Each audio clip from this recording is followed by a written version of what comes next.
Inilah Injil suci menurut Matius.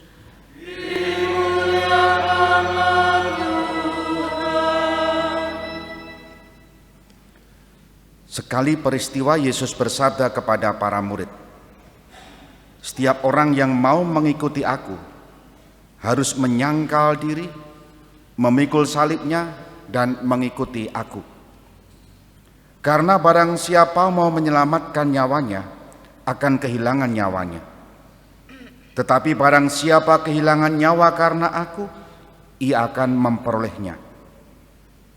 Apa guna bagi seseorang jika ia memperoleh seluruh dunia tetapi kehilangan nyawanya? Apa yang dapat diberikannya sebagai ganti nyawanya? Sebab Putra Manusia akan datang dalam kemuliaan Bapanya diiringi para malaikat. Pada waktu itu, ia akan membalas setiap orang setimpal dengan perbuatannya. Aku berkata kepadamu, sungguh, di antara orang yang hadir di sini, ada yang tidak akan mati sebelum mereka melihat Putra Manusia datang sebagai Raja dalam kerajaannya." Demikianlah sabda Tuhan.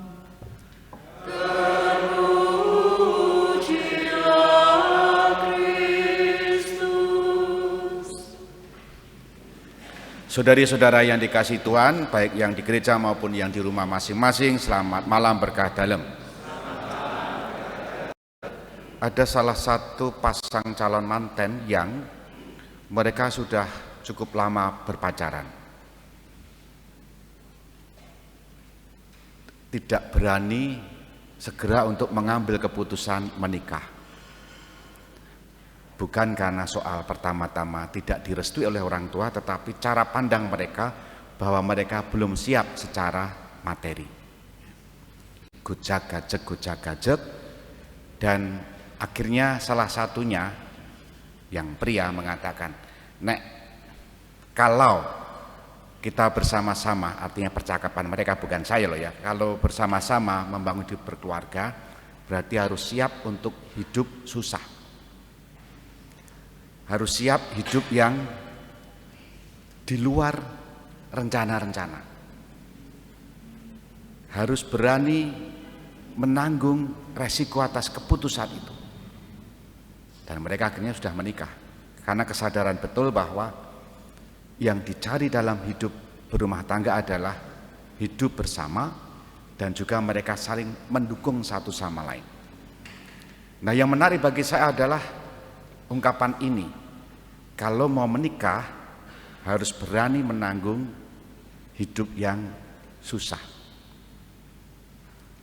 Tetapi bukan berarti pengen hidup susah. Tidak satu pun, sekarang refleksinya, tidak satu pun di antara kita yang pengen hidup susah kok, tidak. Semua pengen seneng, semua pengen bahagia.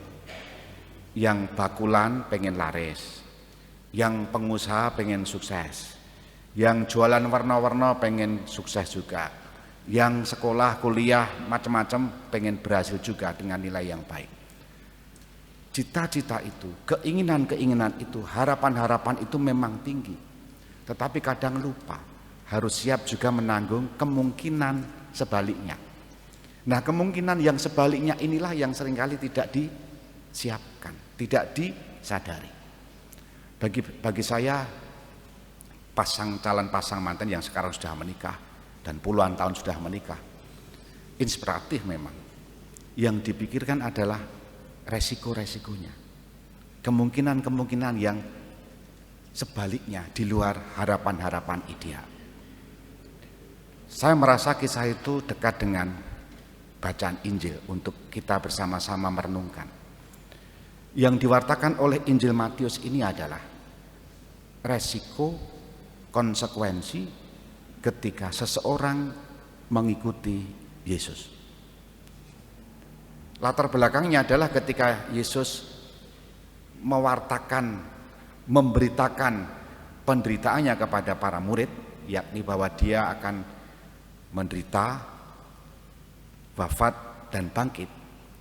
Murid-murid ini sepertinya belum siap. Ini pemberitaan pertama.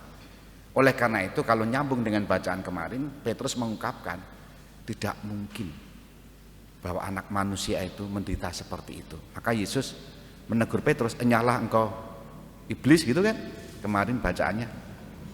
Nah, hari ini Yesus menjelaskan bahwa resiko mengikuti Yesus adalah menempuh jalan yang berbeda, menempuh jalan yang tidak favorit, menempuh jalan yang di luar keinginan banyak orang. Apa itu? Jalan salib. Nah, jalan-jalan salib setiap kita yang menjadi pengikut Kristus ini masing-masing berbeda. Maka bagaimana menanggung jalan-jalan salib kehidupan itu dengan dasar bahwa Yesus akan memberikan kekuatan. Ada satu pengalaman teman saya, sekarang sudah meninggal, Romo Suryo, pernah ngotong salib keliling Jogja, itu demo waktu itu. Yang menarik adalah yang dia katakan berkali-kali ketika jalan salib digotong itu, salib diambil oleh aparat waktu itu, dia kehilangan kekuatan, kehilangan identitas. Kekuatannya justru ada dalam salib. Identitas kekatolikan dia ada dalam salib. Bagi saya ini permenungan dia yang sangat dalam dan menohok saya ya. Seberapa berat sih salib hidup kita? Mungkin tidak kelihatan. Kalau kita pasang salib di rumah, jelas itu identitas orang Kristen.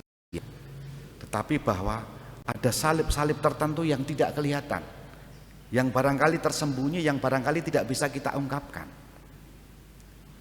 Ada satu kisah lagi. Ada seorang imam yang memberkati manten. Pernah saya coba juga, tapi bagi saya tidak cocok ya. Imam itu mengatakan pegang salib sebelum janji nikah ya. Nah, salib itu adalah sekarang suamimu sendiri dan istrimu sendiri. Jadi pasangan hidup itu menurut teman imam saya juga adalah pasangan hidup sendiri, yang juga harus disetiai sampai kapan? Mati. Maka bentuk-bentuk salib kehidupan itu satu sama lain berbeda. Dan kalau itu kita hayati sebagai jalan salib kita, konsekuensi, resiko, tanggung jawab sebagai pengikut Kristus dan mendapatkan kekuatannya dari Kristus sendiri, hidup kita akan bakoh, kuat. Tetapi kalau kita belum siap, itu artinya kita menjadi pengikut Kristus setengah hati. Berani enaknya, tetapi tidak berani konsekuensinya.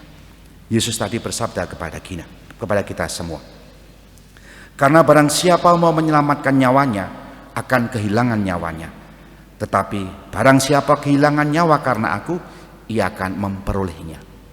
Bisa jadi kesenangan-kesenangan kita, ego kita yang membuat salib itu hilang, yang membuat semangat menanggung salib itu juga hilang.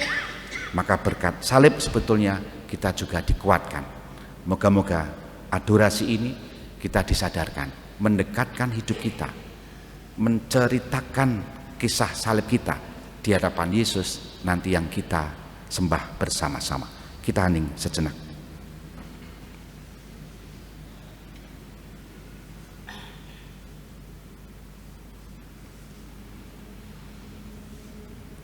Dimuliakanlah Yesus yang dulu hidup, sekarang dan selama-lamanya. Amin.